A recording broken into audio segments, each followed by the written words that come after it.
A single, sharp cry pierces the damp gloom of the cavern, a sound so fragile it should be crushed by the weight of Mount Ida. Outside, the wind howls across jagged peaks, but it is not the gale that chills the blood.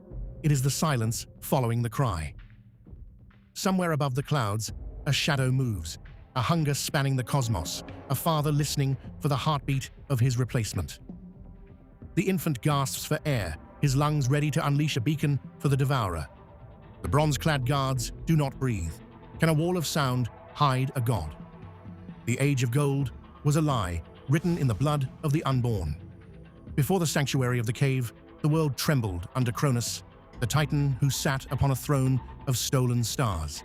He was master of all he surveyed, yet lived in the suffocating grip of a prophecy that a son of his own making would cast him into the abyss. To Cronus, time was not a river, but a circle that had to be broken. His solution was monstrous. 5 times Rhea brought forth life. 5 times the King of Time reached down to swallow them whole. The halls of Othrys were silent, save for the rhythmic grinding of the Titan's teeth. The air in that celestial palace was thick with the scent of iron and the stagnant weight of a ruler who refused to age. He looked at his own children and saw only rivals to be consumed. Rhea moved through these shadows like a ghost, haunting her own life. She had watched her children vanish into the maw of her husband, and with each loss, her soul turned to flint.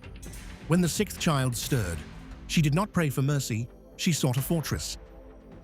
Guided by the whispers of the Earth Mother, Rhea fled to the rugged heart of Crete.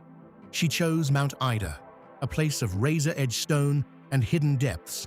This was no palace, it was a divine black site, a forensic safe house where the laws of the heavens were suspended by the density of the rock. The cave was a wound in the earth, where the sun never reached. Here, the air was cold and smelled of salt and ancient stone, providing a sensory shield against the searching eyes of the sky. The darkness was her only ally. Her plan was a desperate gamble, born of a mother's cold fury.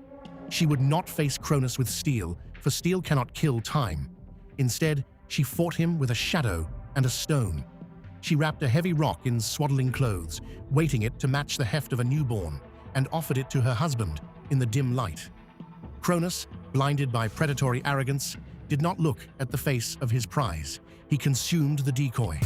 While the Titan choked on the granite lie, the true king was spirited away into the Cretan wild. The preparation for survival was a masterpiece of tactical deception. Rhea summoned the Curetes, armored dancers, and bronze-clad protectors who knew their lives were the only currency that mattered. They were the first line of defense in a war yet to begin. They swore an oath that no sound from the cave would ever reach the sky. To guard the child was to live in permanent readiness. Beside them was Amalthea, the divine goat whose milk sustained the spark of lightning. She was a biological necessity, providing the fuel for a coming revolution. "The mountain remembers what the sky forgets," the eldest warrior whispered. The Curetes checked their gear in the flickering light of fish oil lamps, the straps of their sandals, and the resonant quality of their shields. They were not just arming for a fight. They were preparing to become a living curtain of noise. They practiced their movements in the silence, the rhythmic striking of spears against bronze, a violent percussion designed to mimic a storm. They created a noise-masking protocol, a barrier of sound to act as a physical wall against the searching senses of their king. The moment of first contact comes not with a shout, but with a sickening drop in air pressure. The atmosphere inside the cave grows heavy, smelling of old graves and crushed mountain herbs. Cronus is near. He does not need to see the cave. He feels a ripple in the fabric of his dominion, a nagging sense that the stone did not satisfy his hunger. He leans his weight against the mountain, his presence a psychic pressure threatening to collapse the spirit of anyone in his path. He is looking for a legacy to extinguish. The rocks groan under his invisible scrutiny. The warriors feel the hair on their arms stand up as the static charge of the Titan's power brushes against the limestone walls. A flash of lightning flickers behind the infant's eyes. Zeus, sensing the predator, draws a deep, jagged breath and begins to cry. It is a sound of pure, unadulterated life, a high-pitched siren cutting through the humidity of the safe house. The beacon is lit. The devourer listens. The silence of the mountain is broken, and the hunt for the hidden heir has begun. The Curetes move instantly. They leap into their dance, bronze greaves clashing and shields ringing with the force of 1,000 hammers. Clang, strike, clang. They circle the entrance in a blur of metal and sweat. The sound is deafening, a deliberate cacophony meant to drown out the voice of the future. Action, consequence, action. Every time the baby's cry rises, the Curetes strike harder, their muscles screaming. They are holding back the end of the world with the rhythm of their heartbeats, turning their dance into a shield of thunder that defies the sky. For hours, the warriors maintain the barrier. The mountain vibrates under the tension of two opposing forces, the searching malice of the father and the frantic protection of the sons. The Curetes adapt, turning their dance into a mock battle, shouting war cries that echo off the peaks to mimic a band of wild men feasting. They push past exhaustion, armor-chafing skin raw. In the heat of the clamor, the eldest warrior looks at the child and realizes they are not just protecting a life, but the very concept of tomorrow against an eternal yesterday.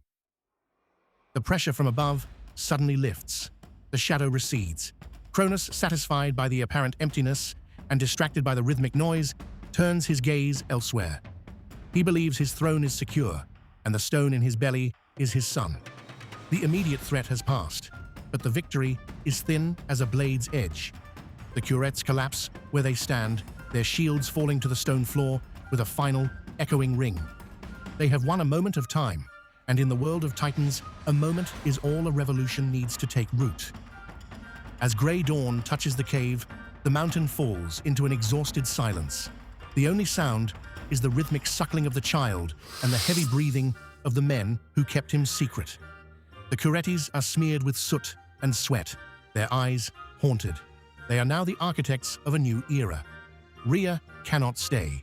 To do so would lead Cronus back to the site. She is a queen in exile, forced to love her child from across the horizon. The guards are bound to this rock, their ears forever tuned to a heartbeat. What carried them through was the refusal to yield. They chose the child over the king, and the future over the father. Zeus, the spark in the shadows, learned his first lesson not in a palace, but in the shield rims of common warriors. He learned that the greatest power is not lightning, but the loyalty of those who stand watch while the world sleeps. He was forged in the noise of a desperate defense. The mountain remembers, and the threat of Cronus never truly vanishes. It only waits for the guard to falter. History remembers Zeus as the Storm King of the heavens, but in the trial of Mount Ida, he learned that a spark of defiance, if guarded with enough noise, can ignite a revolution. The King of Time has been fooled, but the war for liberation has only just begun. Walk with us through the old stories. Subscribe to Saga Weaver, where ancient warriors face impossible choices.